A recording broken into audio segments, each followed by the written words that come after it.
كنت رايح اجدد رخصة عربية، وكان عندي فحص وتجديد، فراح المرور، ويوم المرور ده ربنا ما يوريك بيبقى يوم يعلم بالله ربنا.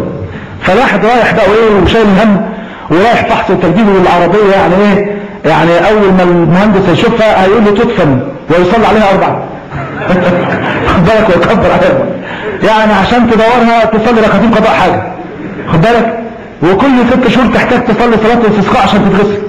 فيعني فرايح المرور ربنا يستر بقى. فداخل فلقيت المهندس، انا فبقى يعني ايه لما اروح اي مصلحه حكوميه مش قادر بالله من باب الرشوه بتاع اخد معايا كتيبات من بتوع الشرايط وما وزعهاش على الموظفين بس، لا على الموظفين وعلى الناس واقفين معايا، يعني على اللي رايح يقضي مصلحته وعلى الموظف، كله من باب الدعم. فداخل فاول واحد قابلني مهندس الفحص، طبعا ده اهم حاجه، لو قال لك العربيه ما تنفعش خلاص تروح ترميها.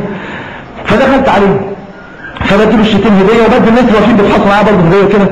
فبص على الشيتين كده قال لي هو انت تعرف الشيخ محمود المصري؟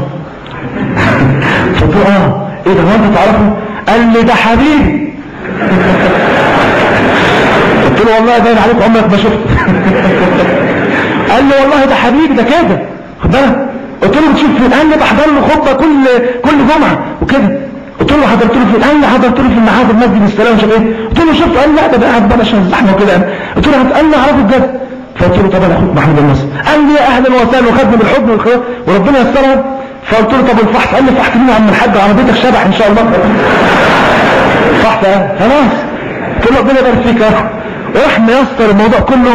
حتى كان كل سنه ايه اروح ادفع ايه مخالفات، ما شاء الله الناس اصحاب ماده ما بيروحوش مجانا، كل سنه ابص الاقي بينادي عليا محمود المصري، قال له ايوه 270 جنيه. فبقول له طب ما تغيروها خليها مره 260 مره 280، ولا انتم مقيدين على كده؟ هي كده هي كده هي كده.